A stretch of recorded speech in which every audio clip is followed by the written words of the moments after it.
Bonjour à tous, alors je vous propose ici donc très vite le sujet d'Anti-Guyane, Bac S 2018, ce sujet sur l'espace, un bon entraînement, moi je trouve plutôt sympa l'exercice, donc c'est pas une perte de temps de le faire, voilà, vous pouvez essayer.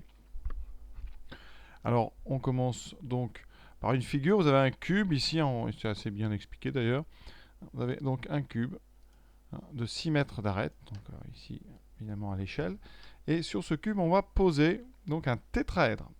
Ce tétraèdre ici il est, donc je vais vous le montrer là-haut. Donc il est posé sur le cube. Alors ici, voilà, je ne vois pas bien. Voilà. D'accord, posé donc sur le cube. Un tétraèdre, donc je vous rappelle, donc un polyèdre donc dans l'espace. Quatre faces qui sont tous des triangles. Alors c'est pas forcément des triangles équilatéraux. Donc attention. On pose ça. L'objectif du sujet, eh bien, c'est de calculer le volume de tout ça. Donc qu'est-ce qu'on a? On munit le plan du repère centré en A, vous voyez, avec AIJK. Donc ici, évidemment que I, J et K sont très près de A parce que votre cube fait 6 mètres, donc il ne faut pas être étonné que I, donc ici, I, J et K soient comme ça tout près. Ça veut dire que les coordonnées de B, C, tout ça vont avoir des 6 puisqu'on est à 6 mètres.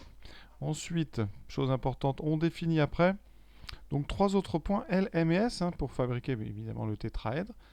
Donc L, lui, est défini vectoriellement, donc FL égale 2 tiers de FE, c'est-à-dire vous avez ici donc le côté, on a coupé en 3 et on a mis L donc à 2 tiers de F, ça va.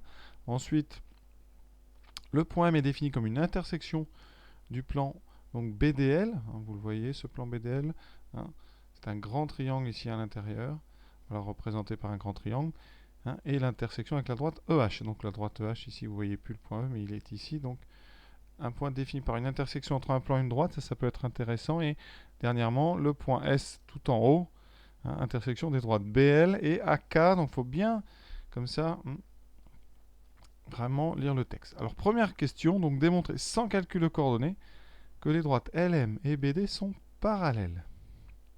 Donc voici ce que ça donne sur GeoGebra, donc une figure pour l'instant classique, un cube avec ici, donc j'ai tracé le segment BD, la demi-droite BL. D'accord, vous voyez bien, j'espère, le point L il est ici, voilà, je l'ai mis à 2 tiers. Donc ici, il faut maintenant tracer la parallèle à BD passant par L.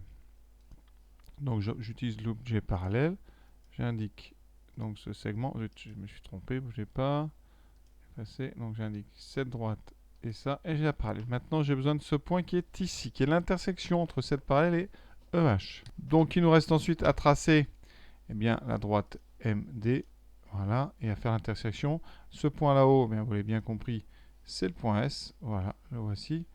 Donc je le renommer donc S, voilà, ici.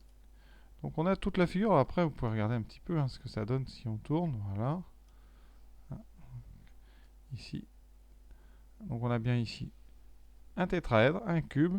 Alors on a le plan qui est intéressant, alors je vais le mettre en évidence ce plan, parce que quand même, on va faire beaucoup de travail sur lui. C'est ce plan symbolisé par ce triangle ici. Voilà, donc vous voyez ici, il est ici. Alors on a bien les parallèles, on va démontrer que LM est parallèle à BD, ça c'est l'objet de la première question. Et après on calculera donc le volume. Vous voyez, figure vraiment assez classique. On est parti donc pour les questions de cet exercice. Alors on vous demande de démontrer, sans les calculs de coordonnées, que les droites sont parallèles. Alors je m'en suis servi pour le tracer, mais pourquoi est-ce qu'elles sont parallèles? Donc, on va revenir sur la définition du point M. Le point M, c'est l'intersection donc entre le plan BDL et la droite EH. Donc BDL inter EH. Alors, c'est une histoire de plan parallèle et d'intersection. On va faire l'intersection entre donc le plan BDL, c'est lui qui est au centre, c'est ce grand triangle là représenté par ce grand triangle. Et si vous regardez l'intersection avec le sol et avec le plafond du cube, vous obtenez quoi? Eh bien, vous obtenez justement, alors je vais mettre en rouge pour que les voyez. Si on prend l'intersection de BDL avec la face qui est au sol, c'est-à-dire la face ABC, on obtient la droite BD. Si on fait intersection avec le haut, il va falloir démontrer qu'on obtient LM. Et on a un théorème qui nous dit que un plan coupe deux plans parallèles selon une droite parallèle. Je ferai un petit dessin pour illustrer ça. Ça sert à faire des sections de cubes. D'accord? Quand vous coupez un cube par un plan, eh bien, les intersections sur les faces parallèles sont parallèles. Donc ici, il faut juste dire quoi? D'abord, Eh bien, on va dire que la face ABC, hein, ce plan ABC, il est parallèle au plan du haut, c'est-à-dire le plan FGH. D'accord? Donc, l'intersection entre ABC et BDL va être parallèle à l'intersection entre FGH et BDL. Alors, je voulais trouver cette figure sur internet qui illustre la situation. Donc vous avez deux plans parallèles ici, les deux plans bleus, et un plan rouge qui coupe les deux. Et vous voyez, eh bien, l'intersection, hein, du premier plan avec le plan rouge, elle est ici, et l'intersection ici, elle est là. Et vous voyez bien que là, hein, le théorème, c'est que ces deux droites-là, eh bien, elles sont parallèles. Donc, maintenant, il reste à définir les intersections. L'intersection entre ABC et BDL, qu'est-ce que c'est? Or, ABC inter BDL, bon, c'est une droite qui contient forcément B, parce qu'il y a déjà B dans le nom. Ensuite, dans le plan du sol et dans BDL, qu'est-ce qu'on a aussi D, hein, donc forcément, c'est la droite BD. L'intersection de FGH avec BDL, eh bien, elle contient forcément L, puisqu'elle est entre F et E, donc qui est dans le plan du haut. Et ensuite, elle contient aussi forcément eh bien, M, parce que M, eh bien, il est défini comme l'intersection, hein, du plan BDL et de la droite OH. Donc forcément, il est sur BDL et il est aussi donc sur FGH, puisqu'il est sur EH. Voilà. Conséquence, eh bien, voilà, vous avez trouvé vos deux droites, qui sont les intersections des deux plans, et donc BD est parallèle à LM. Voilà, sans calcul, hein. Donc c'est juste une façon de réviser, hein, ce théorème avec les intersections de plans parallèles, intersections avec des plans parallèles. Alors comment démontrer que les coordonnées du point L sont 2, 0, 6? Alors évidemment ça se voit parce qu'on a 2 tiers, mais on vous demande de le démontrer. Donc ça, on va revenir au B, le basique, hein, on va revenir au vecteur. Ici, donc on a FL égale 2 tiers de FE, on va passer par les coordonnées. Donc on va calculer les coordonnées de FL. Alors on ne connaît pas L, hein, mais on connaît F. Et on connaît F et E. Donc on connaît tout sauf L, ce qui fait qu'on va pouvoir. Alors je vais donner les coordonnées rapidement. Alors F, donc ces coordonnées, vous voyez, c'est au-dessus de B. Donc pour aller en F, alors je ne vais pas mettre un égal, c'est pas comme ça. Les coordonnées de F, c'est donc 6 pour aller en B, et ensuite 0 et 6. D'accord? Pourquoi? Si on devait justifier ça, tout simplement, eh bien, on part d'origine. Pour aller de A à F, qu'est-ce qu'on fait? On fait AB plus donc BF, c'est-à-dire AB plus AE. On utilise donc 6 fois le vecteur qui définit les abscisses et 6 fois le vecteur qui définit les ordonnées, les côtes. Donc ici, on a 6, 0, 6, d'accord? C'est-à-dire 6 fois I plus 0 fois J plus 6 fois K. Voilà. Si on veut vraiment démontrer jusqu'au bout, il faudrait faire ça. Mais on ne va pas quand même. Alors le point E, on en a besoin, donc même chose, E il est au-dessus, on utilise 6 fois le vecteur. Donc K, donc c'est 0, 0, 6. Voilà. Alors on est parti. Coordonnées de FL.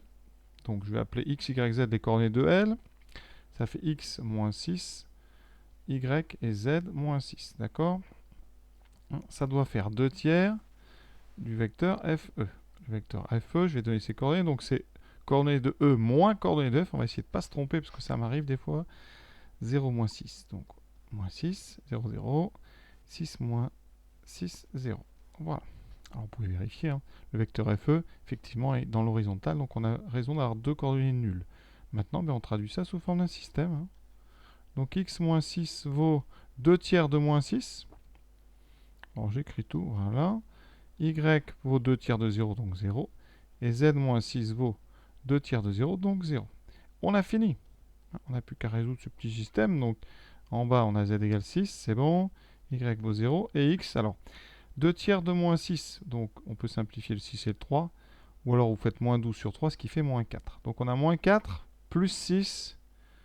Moins 4 plus 6, ça donne 2. Donc F, enfin L, a bien pour coordonnées 2, 0, 6. Voilà, parfait. Question 3. Donner une représentation paramétrique de la droite BL. Alors ça c'est facile, on a les coordonnées de B, on a les coordonnées de L. Donc c'est du court. Donc je réécris rapidement. Les coordonnées de B. Donc B, c'est un 6, 0, 0, ça c'est évident. L, on vient de le faire. Donc si vous n'avez pas trouvé, ben, vous utilisez quand même. Voilà. on a besoin du vecteur BL. Alors moi j'aime bien mettre les vecteurs en vertical. Donc on fait coordonnée de L moins celle de B. 2 moins 6, moins 4. 0 moins 0. 0, 6 moins 0, 6. Donc moins 4, 0, 6. Alors ici, d'après le cours, donc une représentation, eh bien, voilà, on peut dire quoi? Comment fait-on une représentation paramétrique d'une droite? Il vous faut un point de la droite. Donc je vais prendre le point le plus simple. Je vais prendre B, voilà. On l'écrit. Et ensuite, on va écrire donc t fois les coordonnées du vecteur, enfin d'un vecteur directeur. Ici, je vais prendre BL, ça fait moins 4 fois t, plus 0t, plus 6t. Et ce paramètre t, il est réel. Donc, voilà. Alors, cette définition, elle vient tout simplement, comme on est là pour réviser, rappel. En fait, la droite BL, c'est quoi? C'est l'ensemble des points, M, tel que, eh bien, le vecteur BM est égal à t fois le vecteur BL. D'accord? Avec t appartenant à R. Et quand vous écrivez les coordonnées de BM, vous avez x moins les coordonnées de B. Alors on pourrait écrire ça, si vous voulez, comme ça rapidement, M moins B égale t fois BL. Et vous obtenez, ça c'est de la géométrie affine, M égale B plus t fois BL. C'est pour ça qu'on a ici vecteur point B et t fois les coordonnées du vecteur directeur. Alors ça, on a pas le droit de rédiger comme ça avec des soustractions de points, mais voilà. C'est juste pour montrer rapidement. Donc on a une représentation paramétrique. On peut en avoir d'autres, je vous rappelle, j'ai choisi le point B, j'aurais pu prendre le point L, j'ai choisi le vecteur BL, j'aurais pu prendre le vecteur LB ou 2 fois BL, etc. Voilà, certains sont aussi toujours à la recherche du vecteur directeur le plus simple, donc ici, on peut très bien prendre la moitié de BL, pourquoi pas, puisque c'est aussi un vecteur directeur, et ça donnerait moins 2, 0, 3. Ça fait un vecteur, vous voyez, avec des nombres plus courts, plus petits. Alors, on évite en général dans les corrigés de bac pour que tout le monde ait à peu près la même chose, parce que la plupart des élèves ne font pas ces transformations. Si vous avez fait ça, c'est très bien, d'accord? Par contre, sachez que votre paramètre, vous aurez les mêmes points, mais les valeurs des paramètres va être changée, puisque vous avez un vecteur plus court en norme. Et maintenant, on vous demande de vérifier, là je passe à la question B, donc ça c'était A, vérifier que les coordonnées du point S sont 0, 0, 9. Alors qu'est-ce que c'est? S, il est défini comme l'intersection de BL et de AK. AK, c'est quoi? Eh bien, c'est l'axe des hauteurs, donc l'axe des côtes. Donc, ou des côtes, je ne sais plus trop comment on dit. C'est la troisième coordonnée, le Z. Donc, eh bien, S, il est défini par un système à 4 équations. Pourquoi? Parce que ici, il doit déjà vérifier ceci. Donc ça, c'est la représentation qu'on a trouvée de la droite BL. Et ensuite, eh bien, il faut savoir que la droite AK, c'est l'axe. Donc le troisième axe, il est défini tout simplement par quoi? Comment sait-on si on est sur un axe? Eh bien, c'est là peut-être ici, vous avez forcément eh bien, à la fois x égale 0 et y égale à 0. Vous n'avez qu'une coordonnée non nulle. C'est la troisième. Donc ici, j'avais dit 4, mais on a 5 équations. On doit avoir x égale 0 et y égale 0. On résout tout ça, ça va très vite, vous voyez, parce qu'il y a plein de zéros. Donc ici, eh bien, on a 6 moins 4t qui doit faire 0. Y vaut 0, on le sait. Et z vaut 6 fois t. D'accord? Et je rajoute que x égale 0. On va trouver t avec la première. Donc, t, ça fait moins 6 sur moins 4. Donc, ça fait... Alors, ça fait quoi? 6 sur 4, 3 demi. Donc, z, c'est 6 fois 3 demi. Qui fait 18 sur 2, ce qui fait 9. D'accord? Et j'oublie pas x égale 0 et y égale 0. Donc, voilà. On a bien 0, 0, 9. Alors, peut-être, une petite explication, là où j'étais peut-être un peu vite, c'est sûr. Là, cette caractérisation de l'axe vertical. Alors, il faut savoir que donc dans un repère, vous avez 3 axes. Donc, là, je ne vous apprends rien. Vous avez l'axe des x, les abscisses, l'axe des y, les ordonnées, et l'axe des z, qu'on appelle les côtes. Ici, chaque axe a évidemment des façons d'être représenté. Vous avez soit les équations cartésiennes, soit des équations, ici, on peut prendre des représentations paramétriques. Alors, ici, je vais parler du troisième puisque c'est le sujet. C'est donc AK. Alors, si vous voulez, donc par une représentation paramétrique, vous avez x, y, z, voilà. Quel point on prend? On passe par l'origine, donc c'est 0, 0, 0. Et ici, un vecteur directeur, c'est 0, 0, 1. Donc ici, eh bien, vous avez x qui vaut 0, y qui vaut 0, et z qui vaut toujours eh bien, un paramètre t, z égale t, voilà, avec t appartenant AR. Donc voilà, ça c'est une représentation paramétrique de l'axe vertical. Vous voyez, c'est assez simple, hein, et à la fois tellement simple que ça peut être un petit peu perturbant pour vous. Donc si on utilise cette caractérisation pour l'exercice, hein, on a donc la droite BL. Je vais réécrire donc ce qu'on avait dit. On avait dit qu'on prenait le point B, donc c'était 6, 0, 0.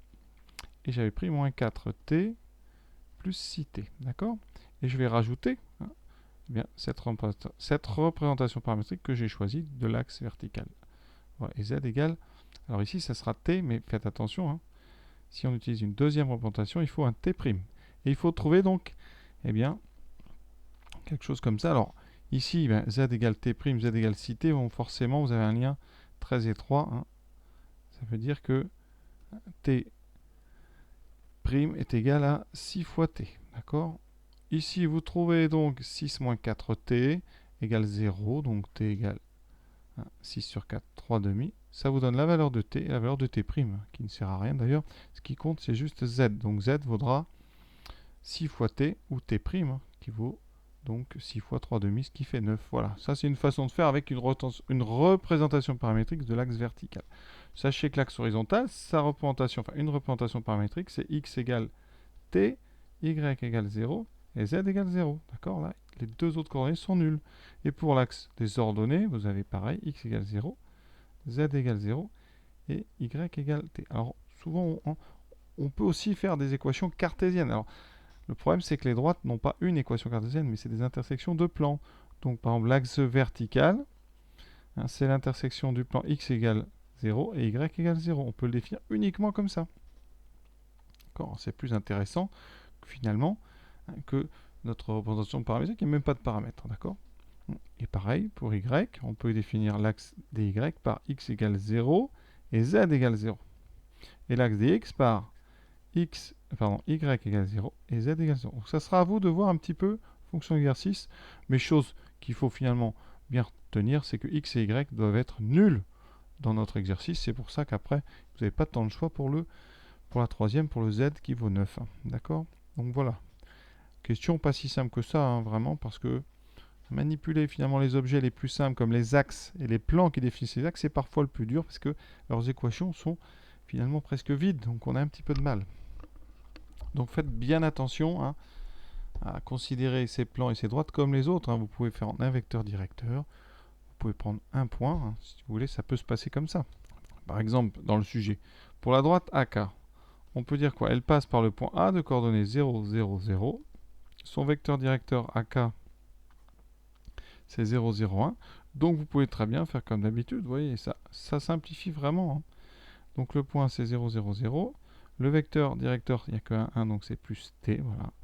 Et vous retrouvez ce que je vous ai dit rapidement, hein, d'accord? C'est vraiment très très simple à faire. Donc contentez-vous de faire comme vous faites avec les autres droites, et puis ça va passer, hein, d'accord? Les axes sont des droites comme les autres.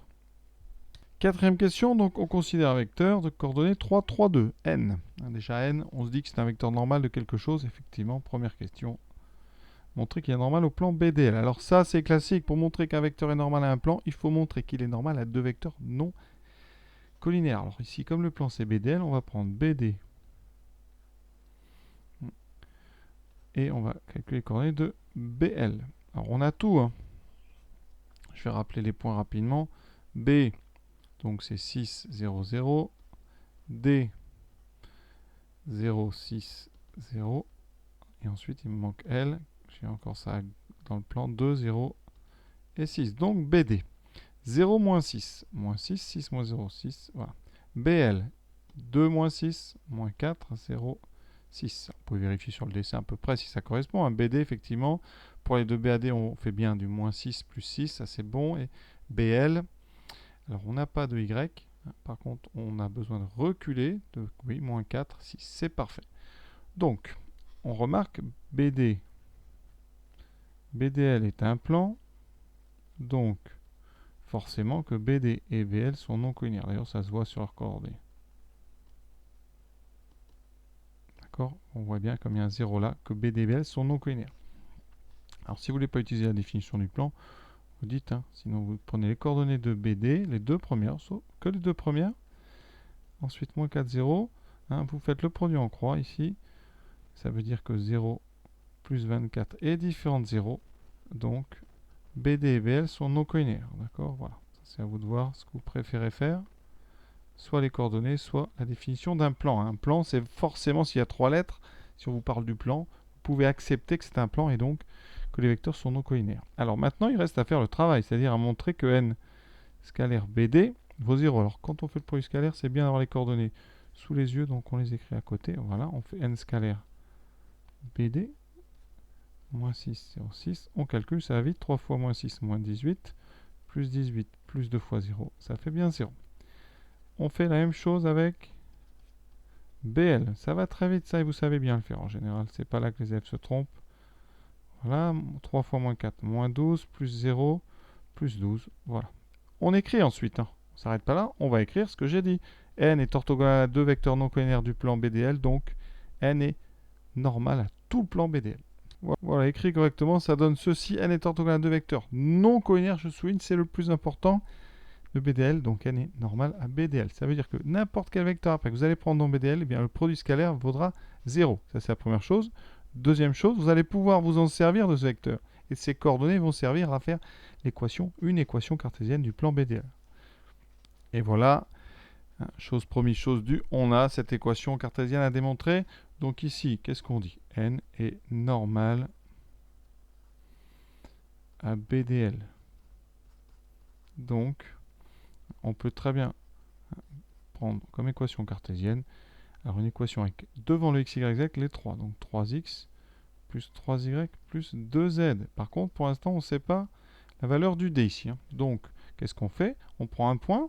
Or, b de coordonnées 6, 0, 0. Je prends le point le plus simple des 3. J'aurais pu prendre d ou l, ça ne change rien.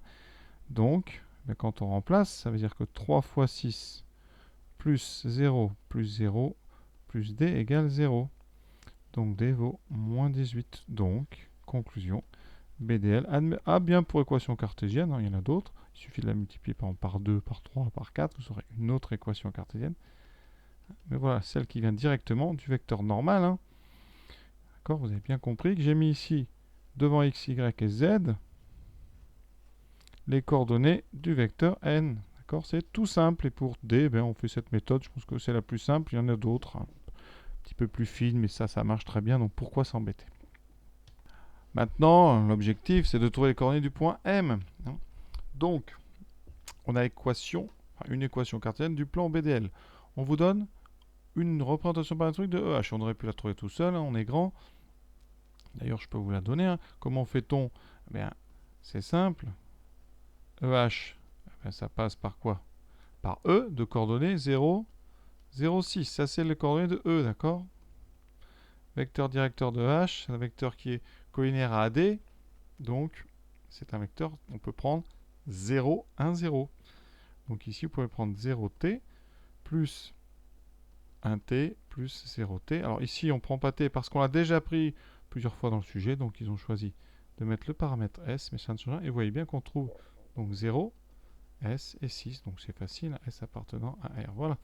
Donc leur équation paramétrique nous convient. Alors vous ne vérifiez pas le jour du bac. Vous admettez, on ne perd pas de temps inutilement. Là, on vérifie, on a le temps. Maintenant, on a intersection entre H et BDL, donc classique. Une droite avec sa représentation paramétrique, un plan avec son équation cartésienne, on mélange les deux et on trouve l'intersection.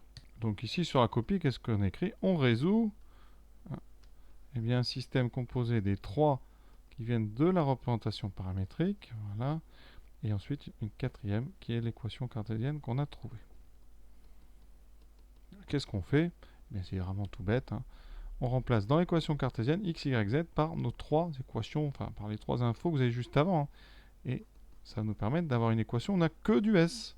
Donc ici, on fait 3 fois, alors on n'est même pas obligé de résoudre avec des donc, on peut résoudre avec des équivalences.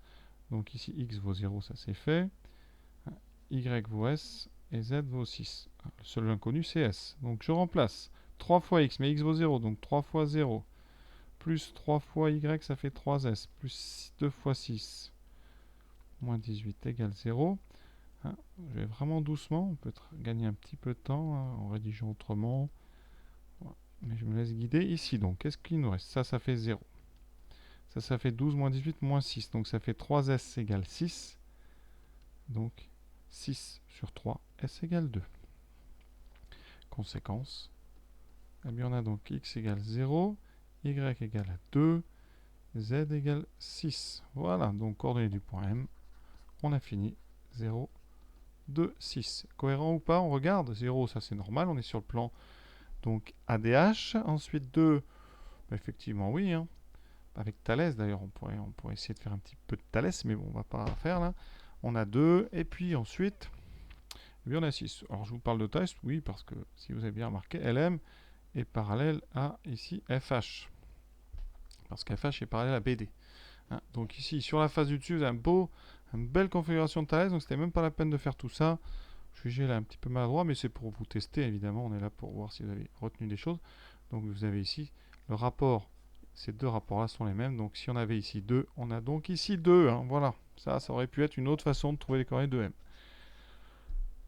On a fini. Reste maintenant à calculer tout. Le but du jeu, c'est le volume.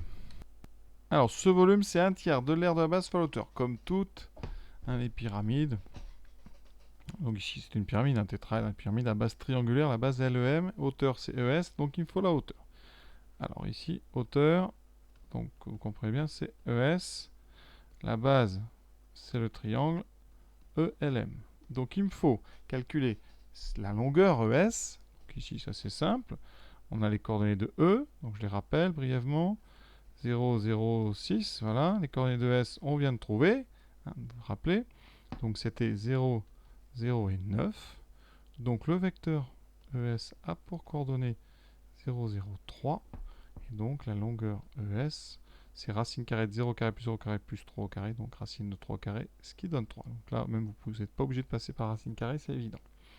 Donc notre hauteur, elle vaut 3.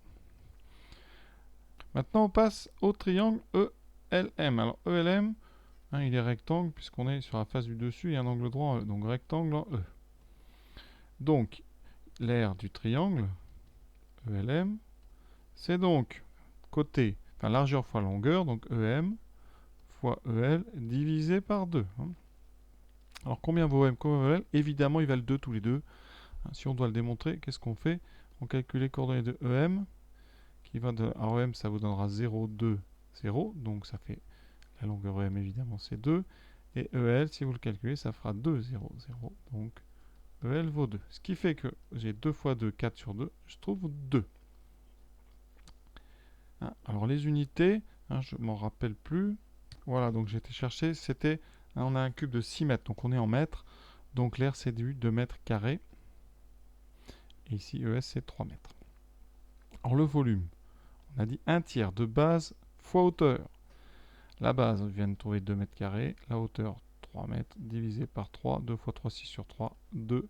Évidemment, on est en mètres cubes, donc le volume de notre tétraèdre, c'est 2 mètres cubes. Alors maintenant, on veut vous rajouter une question, hein, petit calcul d'angle. Donc l'angle SLE, il faut que ça soit compris entre 55 et 60 degrés, donc on va le calculer. Donc pour avoir l'angle SLE, c'est donc un angle en L. Donc il va me falloir le produit scalaire donc de LS par LE. D'accord? La formule que j'utiliserai, je vais la donner tout de suite, c'est LS scalaire LE est égal à longueur LS fois longueur LE fois le cosinus de l'angle SLE. Et si vous avez un doute, vous faites un petit dessin. SLE, vous avez bien LS scalaire LE à faire intervenir. Donc LS. Alors, je vais rappeler toutes les coordonnées parce que là, je ne m'en rappelle plus encore une fois. Donc L, ici, hein, c'est donc, alors ici, on a dit que c'était 2, 0, 6, voilà. S, c'est en haut, donc c'est 0, 0, 9. Et j'ai besoin de qui? J'ai besoin de E. E, 0, 0, 6. Voilà, donc vecteur LS. S moins L, donc ça fait moins 2, 0, 3. Hein. Ensuite, on va faire donc LE. LE, donc 0, donc moins 2, 0, 6, moins 9. Et donc 6 moins 6, 0. Je calcule le produit scalaire. D'accord, donc facile. Moins 2 fois moins 2, 4. Plus 0 fois 0, 0. Plus 3 fois 0, 0. On trouve 4. J'ai maintenant besoin de la longueur LS.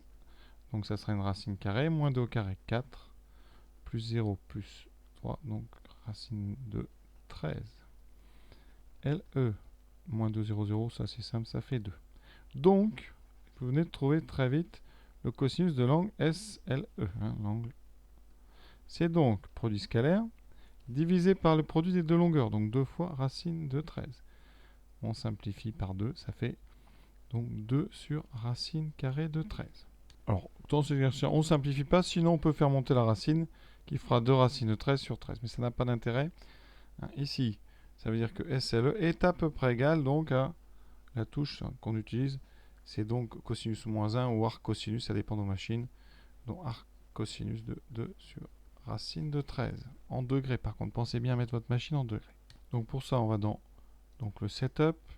Ici sur les casiers, on met bien donc degrés. Voilà, on sort. Ensuite, arc cosinus de 2 divisé par racine de 13. Donc ça fait 56,31 degrés. Donc à peu près 56,31 degrés. D'ailleurs, j'ai fait une petite erreur ici. Là, il y a un égal.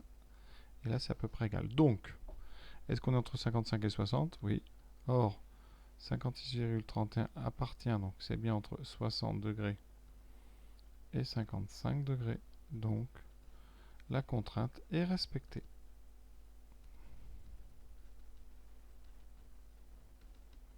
Voilà, l'exercice est terminé. Alors, comme d'habitude, bon, j'espère évidemment que ça vous a plu. J'ai essayé d'être complet. N'hésitez pas à liker, ça fait toujours plaisir, comme d'habitude, à partager. Voilà. Et puis, je vous souhaite évidemment de bonnes révisions. Et puis, voilà. À plus.